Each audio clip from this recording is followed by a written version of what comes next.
नमस्कार मित्रांनो, बाई तुझा आशीर्वाद मालिकेच्या जबरदस्त भागामध्ये आपल्याला असं पाहायला मिळणार आहे की शेवटी अवनीसमोर यशोदा गवंडी असल्याचं सत्य समोर आलेलं असतं आणि त्यामुळे राजाने तिला फसवले.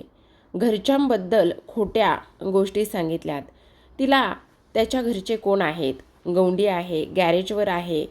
त्याचबरोबर हा धन्यासुद्धा एवढा हुशार नाही. ह्या सगळ्या गोष्टी समजल्यामुळे तिला त्यांच्याविषयी काही प्रॉब्लेम नसतो, पण ह्याने खोटं बोलून तिला फसवलं आहे आणि त्यामुळे ती सरळ सरळ राजाला सोडून गेलेली आहे. हेच आपल्याला याच्या भागात पाहायचं आहे.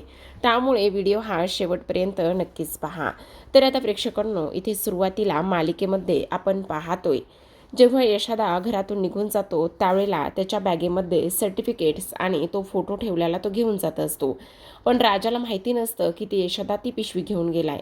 त्यामुळे तो घरामध्ये सगळीकडे ती पिशवी शोधण्याचं काम करत असतो. बऱ्याच ठिकाणी पिशवी शोधतो, पण त्याला मात्र ती पिशवी सापडत नाही. आणि पिशवी न सापडल्यामुळे आता इकडे किचनमध्ये, त्याचबरोबर जेवढ्या जेवढ्या सगळ्यांच्या खोल्या आहेत ना, त्या सगळ्या खोल्यामध्ये तो ती पिशवी शोधण्याचं काम करत असतो. पण त्याला मात्र ती पिशवी कुठेच सापडत नाही. आणि पिशवी कुठेच न सापडल्यामुळे आता मात्र इकडे त्याला टेन्शन आलेलं असतं. तेव्हा अवनी येते आणि अवनी राजाला विचारत असते की काय झालं आहे, तू नेमकं काय शोधतोयस, काय हरवलं का आहे का, मला सांग, मी हवं तर तुला शोधून देण्याचं काम करते. पण तेव्हा मात्र इकडे तो म्हणत असतो, नाही नाही, काहीही नाही. अरे असं काय करतोयस, काहीतरी शोधतोयस ना. तेवढ्यातच अण्णांना सुद्धा माचीस हवी असते आणि ते माचीस शोधत असतात. तेव्हा विचारत असतात की माचीस कुणी बघितलंय का, माचीस कुणी बघितलंय का, कुणी बघितलं जर असेल तर प्लीज माचीस देता का असा प्रश्न सतत ते विचारत असतात. पण तेव्हा मात्र इकडे अवनी म्हणत असते, अण्णा हे बघा, इथेच तर आहे माचीस, तुम्हाला सापडलं नाही का, असं म्हणून लगेचच आता इकडे ती ते माचीस अण्णांना देते. आता अण्णांना माचीस दिल्याबरोबर अण्णा म्हणत असतात, बघा इथेच होतं, पण मी इकडे तिकडे शोधत होतो, काय बोलायचं ना मला ते समजत नाही, असं अण्णा म्हणू लागतात. तेव्हा राजा पुन्हा काहीतरी शोधत असतो. मग आता अण्णा पुन्हा विचारत असतात, अरे काय झाले, काय शोधतोयस तू. तेव्हा तो म्हणत असतो, अण्णा त्या इथे रंगबिरंगी इथे एक पिशवी अडकवलेली होती, ती पिशवी हवी आहे मला, ती पिशवी मी केव्हापासून शोधतोय, पण ती पिशवी मात्र इथे मला सापडतच नाही आहे. तुम्ही बघितली का ती पिशवी कुठे आहे तर. तेव्हा अण्णा म्हणत असतात, अरे ती पिशवी तर यशा घेऊन गेला. काय, ती पिशवी यशोदा घेऊन गेला. हो घेऊन गेला ती पिशवी तो. काय रे काय झालं, असं काय होतं त्या पिशवीमध्ये, आणि तू एवढा काय काय शोधायचं काय आहे तुला त्या पिशवीमध्ये, असं सुद्धा आता इकडे ती विचारत असते. पण तेवढ्यातच आता मात्र इकडे राजाला टेन्शन येतं. जर ती पिशवी इथे अण्णांनी पाहिली आणि जर ती पिशवी यशोदाने पाहिली तर मग मात्र खूप मोठा प्रॉब्लेम होऊ शकतो. काही जरी झालं तरी ती पिशवी यशोदाच्या हातामध्ये लागायला नको आणि त्यातलं सर्टिफिकेट आणि त्या सगळ्या गोष्टी त्याने पाहायला नको, असा विचार आता राजा करू लागलेला असतो. आणि त्यानंतर मात्र तो धावतच आता तिथून यशोदाकडे निघालेला असतो.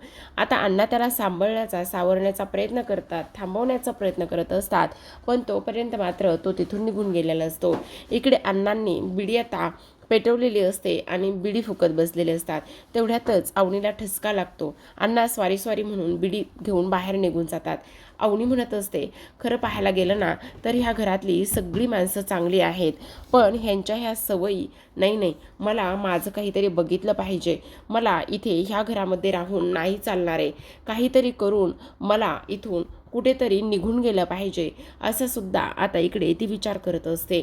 दुसरीकडे आपण पाहतो आता इकडे पायल याच्या आपल्या धन्याच्या गॅरेजमध्ये, पाण्याच्या गॅरेजमध्ये गेलेली असते आणि तिथे गेल्यानंतर आता ती त्याच्याकडे चौकशी करत असते की तुम्हाला लोन तर मी देणार आहे, पण बऱ्याच काही गोष्टी ती विचारते. त्यामुळे खरं तर पाण्याला सुरुवातीला राग येतो बरं का.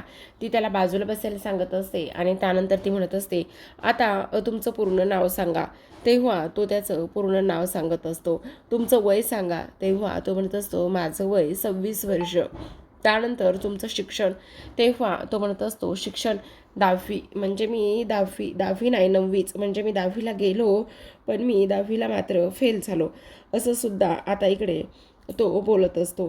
तेव्हा ती म्हणत असते काय, बरं असू द्या, क्वालिफिकेशनचं एवढं काही नाही हो, तुमच्याकडे स्किल आहे ना ते महत्त्वाचं आहे, तुमच्याकडे स्किल आहे ना त्या सगळ्या गोष्टी महत्त्वाच्या आहेत, असं सुद्धा आता इकडे ती बोलत असते.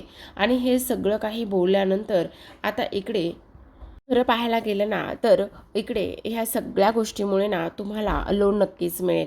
आता तुम्ही वाईट वाटून घेऊ नका बरं का, पण आणखी एक प्रश्न मला तुम्हाला विचारायचा आहे. त्यावर तो म्हणत असतो कसला प्रश्न, हे बघा तुम्ही म्हणाल हे थोडंसं पर्सनल आहे, पण आम्हाला ना ह्या सगळ्या गोष्टीचा डेटा इथे ठेवावा लागतो आणि त्यामुळे मी हे तुम्हाला विचारते. तेव्हा आता इकडे तो म्हणत असतो हा विचारा ना, काय विचारायचं आहे ते इकडे सगळं जे काही आहे ते सगळं विचारा.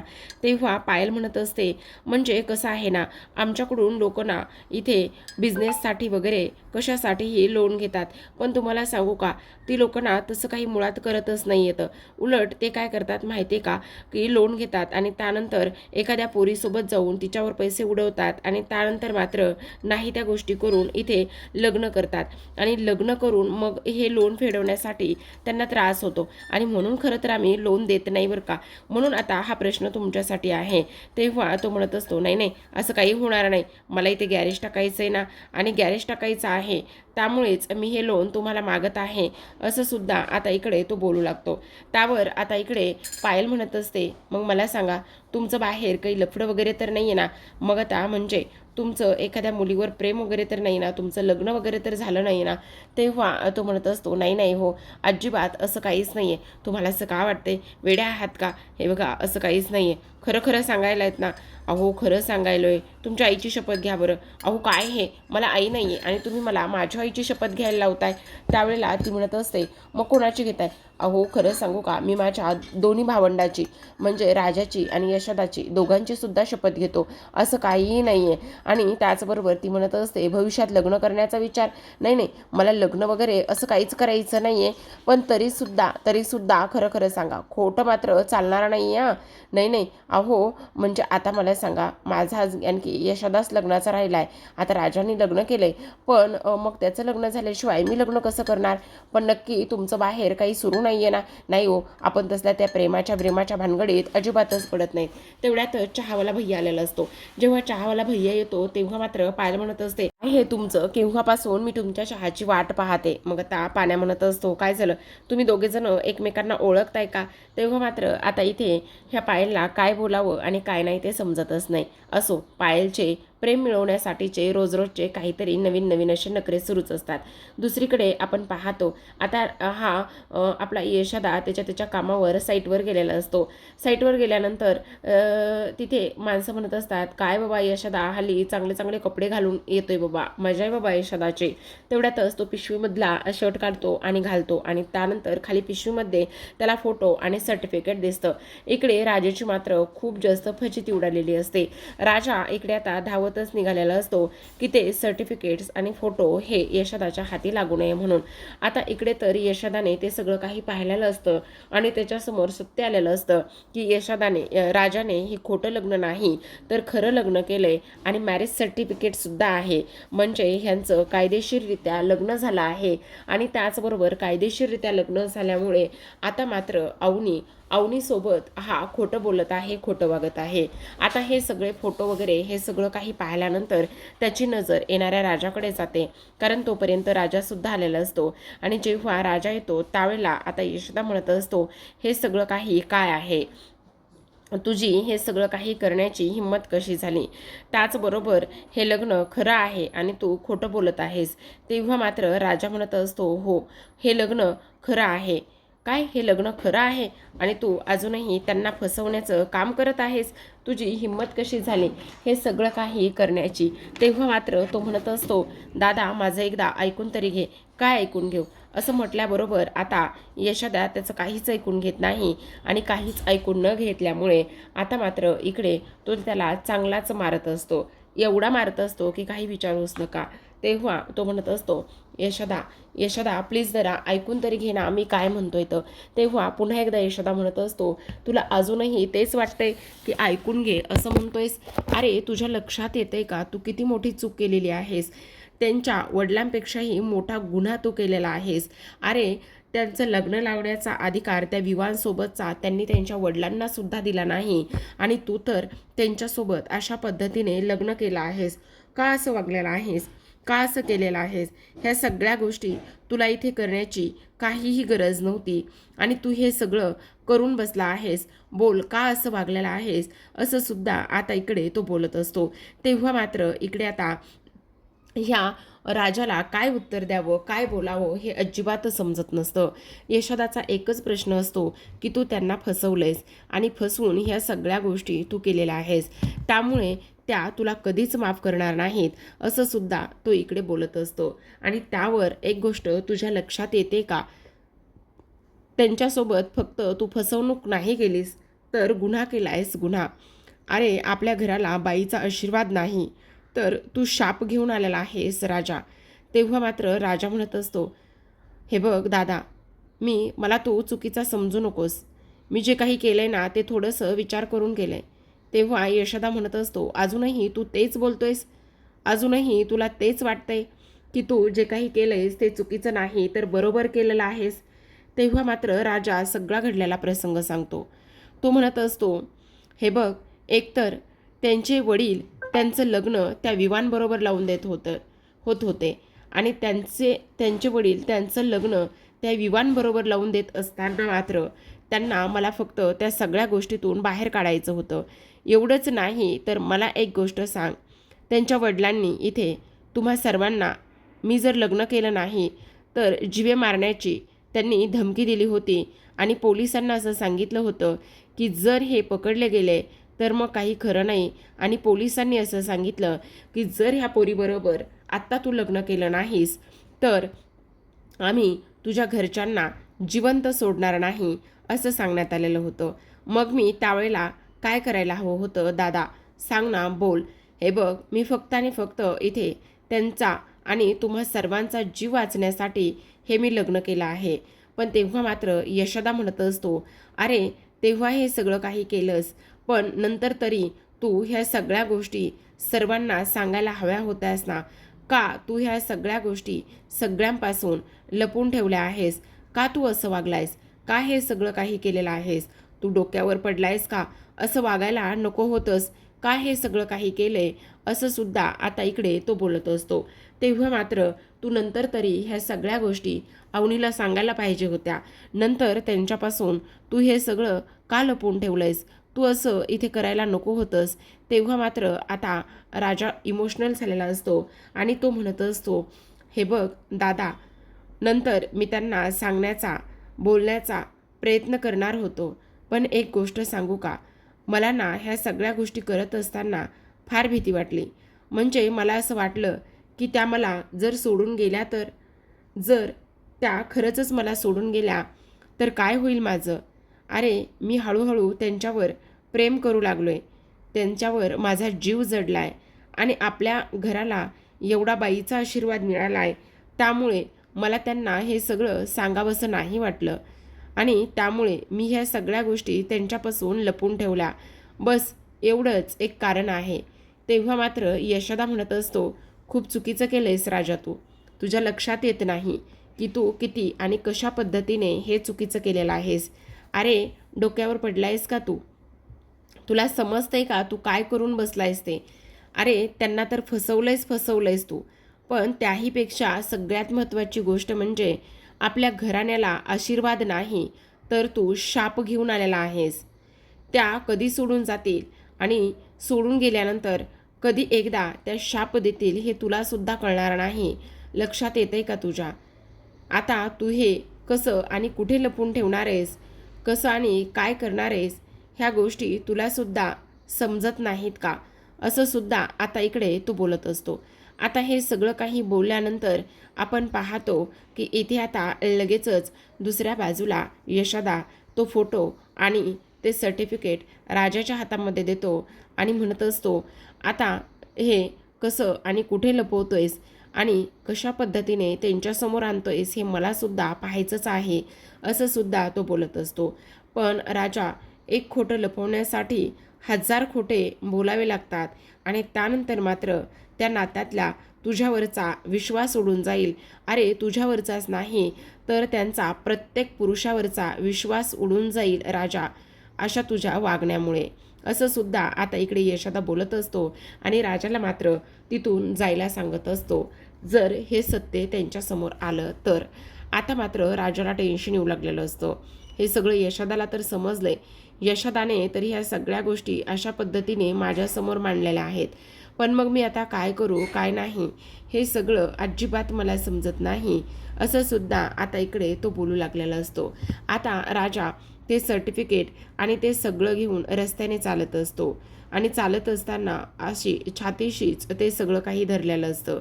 नाही म्हटलं तरी त्याला हे सगळं अजिबात कोणालाही सांगायचं नसतं आणि जर हे कोणाला सांगितलं तर अवनी मला नक्कीच सोडून जाईल, असा विचार त्याच्या मनामध्ये आलेला असतो. आणि त्यामुळे त्याचं असं मन वाटतं की हे कुठेतरी फेकून देऊ. रस्त्याने चालत असताना एका ठिकाणी कचरा पेटून दिलेला असतो आणि त्या पेटवलेल्या कचऱ्याकडे त्याचं लक्ष जातं आणि त्यामुळे त्याला असं वाटतं की आता हे सगळं मी इथे फेकून देऊ का, आणि त्याचबरोबर हे सगळं मी इथे जाळून टाकतो.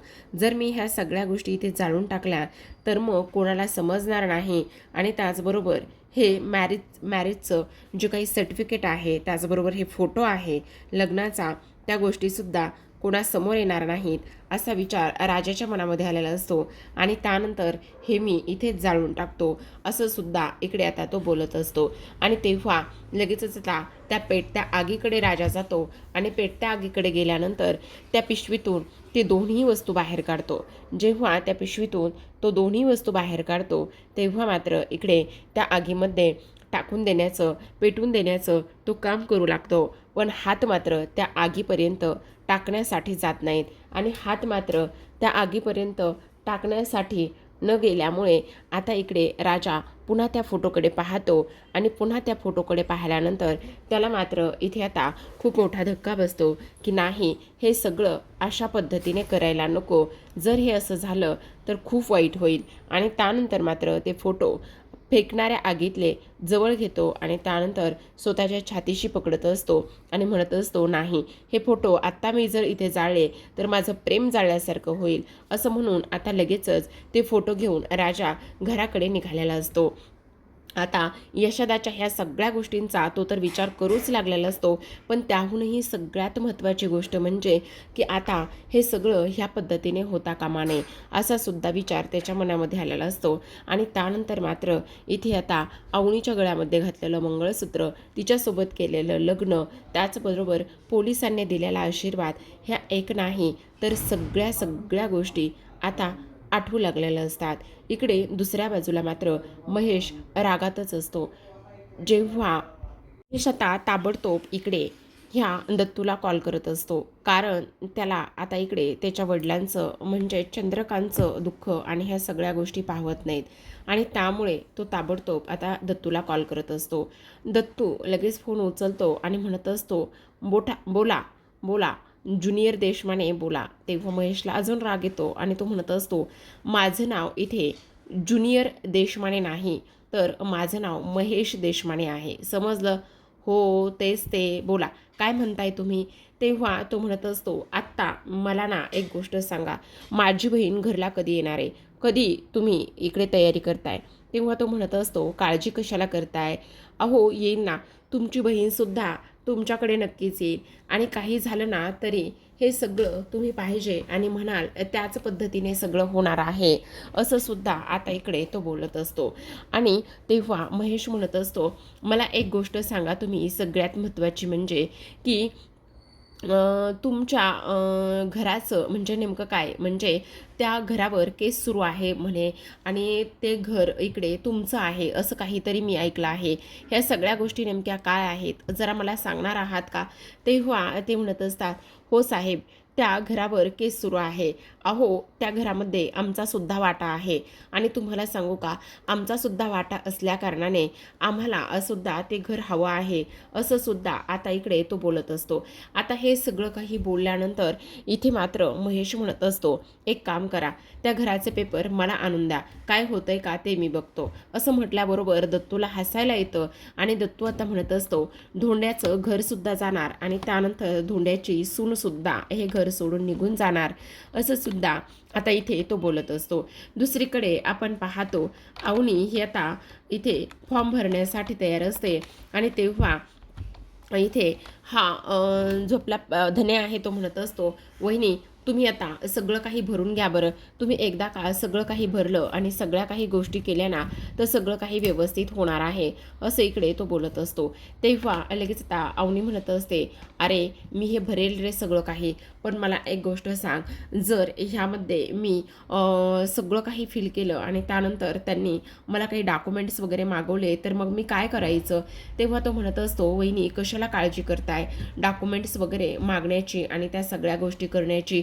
तेव्हा आता ती 98 पॉईंट्स टाकण्याचा प्रयत्न करते आणि तेवढ्यातच धन्या म्हणत असतो, वहिनी मला एक गोष्ट सांगा, तुम्हाला 98% होते 10वीला. हो अहो वहिनी, आम्हा तिघांची मिळून जर त्याची इथे बेरीज केली तरीसुद्धा आमच्या तिघांचे एवढे नसणार आहेत.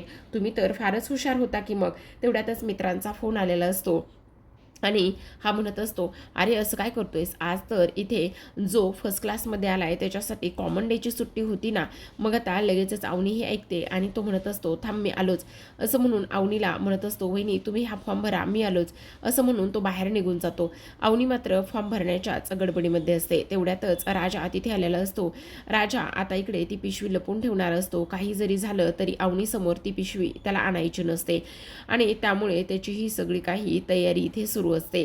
आता आपण पाहतो की इकडे लगेचच हा एक एक करून ते सगळं काही घेऊन जाण्याचं काम करत असतो. तर आता प्रेक्षकांनो इकडे आजच्या भागामध्ये एवढंच. उद्याचा भाग फार इंटरेस्टिंग असणार आहे, कारण उद्याच्या भागामध्ये आपल्याला असं पाहायला मिळते की अवनी पुन्हा राजाकडे जाते आणि यशाकडे जाते आणि यशाला म्हणत असते, यशदा मी तुम्हाला म्हटलं होतं की माझ्या कामाचं काहीतरी बघा म्हणून, तुम्ही बघितलं का माझ्या कामाचं काही, मला भेटलंय का कुठे काही काम, प्लीज सांगा ना. मला जर कुठे काही काम भेटलं असेल तर खूप चांगलं होईल आणि मला ना आता इकडे माझ्या स्वप्नांपासून दूर जाण्यासाठी असं मला वाटतंय. म्हणजे सतत मी घरात आहे आणि त्याचबरोबर घरामध्ये असल्यानंतर मला समजत नाही नेमकं काय करावं आणि काय नाही. मी इथे एवढी एज्युकेटेड आहे असं वाटतंय की मी हे सगळं विसरून चाललेले आहे. त्यामुळे कमीत कमी मला त्या सगळ्या गोष्टी करण्यासाठी तरी काम करणं आणि नोकरी करणं हे फार गरजेचं आहे असं अवनी आता इकडे बोलू लागत असते. तेव्हा लगेच आता यशोदा म्हणत असतो, तुम्ही काळजी करू नका मी बघेल लगेचच. आणि असं म्हटल्याबरोबर इकडे तो राजाला म्हणत असतो, बघितलं कशा पद्धतीने समजून सांगणार आहेस आणि काय करणार आहेस, ह्या सगळ्या गोष्टी तुला समजतायत का, हे सगळं काही तू इथे बोलतोयस का, असं सुद्धा आता इकडे ती बोलत असते. त्याचबरोबर प्रेक्षकांनो आजच्या भागामध्ये एवढंच. जर नक्कीच अशाच नवनवीन मालिकांचे अपडेट्स आणि रिव्ह्यू जाणून घ्यायचे असतील, पाहायचे असतील तर नक्की चॅनलला सबस्क्राईब करा आणि पाहत रहा बाई तुझा आशीर्वाद.